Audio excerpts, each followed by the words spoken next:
Месси 1987 жылы 24 маусымда дүние есігін ашады. Әкесі зауыт қызметкері Хорхе Месси, анасы көше сыпырушысы Силия Месси. Аргентиналық орта тұрмысты қарапайым жанұяда Мессиден өзге 2 ұл және 1 қыз болады. Ол 5 жасынан бастап өз әкесі жаттықтырушылық ететін. Бұрын әкесі де ойнаған Грандоли клубының құрама сапында өнер көрсете бастайды. 5 жастағы баланың бойынан болашақ аладоп шеберін көрген әжесі оны футбол алаңына жиі әкеліп отырған. 8 жасында Лионель өз қаласының Newell's Old Boys футбол клубында алғашқы ойын бастады, ал небәрі 10 жасында Перу достық кубогын жеңіп алады. Алайда Мессидің тағдыры оған тосынсый дайындап қойған екен. 1998 жылы, яғни 11 жасында, оған соматотропин тапшылығы деген ауыр диагноз қойылды. Оның гормонды балансының тұрақсыздануы бойының өспей қалуына әкеп соғады. Мессиді емдеуге қымбат дәрі-дәрмек қажет болады. River Plate футбол клубы жас, талантты ойыншыға қызығушылық танытқанмен, оны емдететін қаржы таппады. Әкесі қомақты қаржыны табу үшін Испанияның Барселона клубына барып, баласын клубқа алуда. Содан соң емделуіне қаржылай көмек көрсетуді сұрайды. Сөйтіп Барселонаның спорттық директоры Карлес Рексач Леоның талантына тәнті болып, оны емдеуге ақша төлеп, Лионельді өз клубының құрамына қабылдайды. Осылайша болашақ әлемнің ең үздік футболшысы жас Марадона Лионель Андрес Месси 2000 жылдың 30 қазан күні Барселона сапына енеді. Лео жасөспірімдер құрамында өткізген алғашқы кездесуінде 5 гол салып, үздік нәтиже көрсетеді. Кейінгі бақ беттеріндегі сұхбаттарында Мессидің өзі 8 жасымнан бастап ата-анам маған дәрі егіп жүрді. Ал 12 жасымда дәріні өзім егетін жағдайға жеттім. Мен арнайы дәрі салып, күнде кешке бой өсіру гормонын аяғыма егіп жүрдім. Бірінші бір аяққа, ал кейін екіншісіне егетін кездерде болды.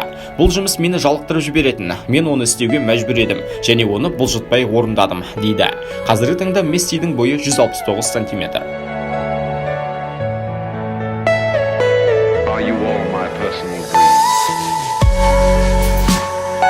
Армандар, таңғаларлығы сол баяғы қанша өссе де, үлкейсе де ол алаңдағы және одан тыс құмарлығы мен армандау мүмкіндігін жоғалтып алмағаны.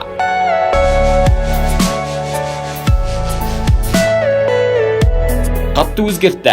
Барлық жағынан мен көп нәрселерге басқа қырынан қарауды үйрендім. Шынтуайтына келгенде менің өмірімдегі ең үлкен оқиға менің әке болуым, 2 балаң болуы, әрі үшіншісін күтіп отыруым таңғаларлық. Тиагоның өмірге келуі маған адам сенбестей көңіл күй сыйлады. Матеоның дүние есігін ашуы да солай. 3-ші ретте ештеңе өзгермейтініне сенімдімін.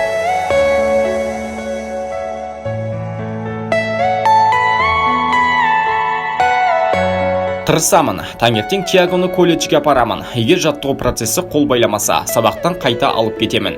Біз Антонелла екеуміз балаларымызға жиі көңіл бөлуге, олармен жақын араласуға тырысамыз. Бұдан кейін балаларды ұйықтатуға даярлық басталады. Барлық отбасылардағыдай, бұл өзі көп уақытты алады.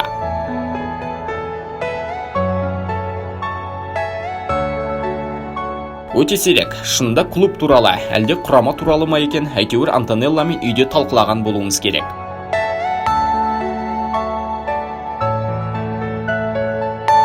Білмеймін, кейбір кездері отбасылық дөңгелек үстелде менің футболдық карьерамды аяқтаған соң немен шұғылданатынын турасында ақылдасқанбыз. Алайда айтарлықтай ештеңе шешпедік. Өзімді жаттықтырушы ретінде елестете алмайтынымды анық білемін. Бәлкім біраз уақыттардан кейін өз пікірімді өзгертуім де мүмкін.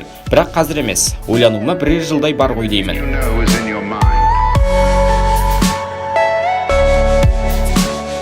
Менде арнайы диета жоқ. Менің артық тамақтанғым келмейді және залда аз дайындалуды қаламаймын.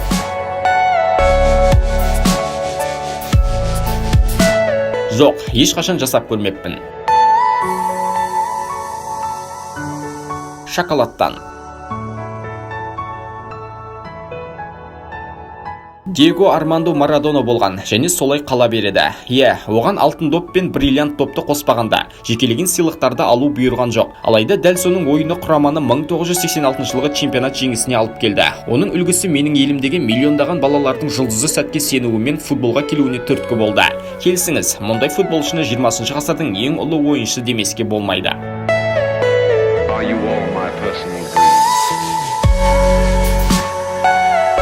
Шамасы Барселонаның намысын қорғап жүргендердің әрбірі менің орнында болу керек шығар. Біз барлығымыз бірге ұлы клубтың істерін мінсіз және жақсы атқардық.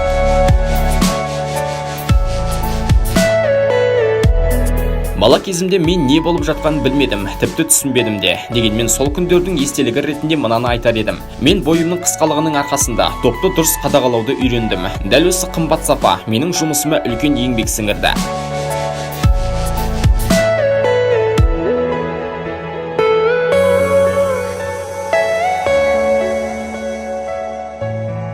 Жас кезімде Росариодағы Newell's Old Boys командасы үшін ойын көрсеттім. Бұл клуб менің жүрегіме жақын болды. Бір күндері соған оралып, сонда ойнасам керемет болар еді.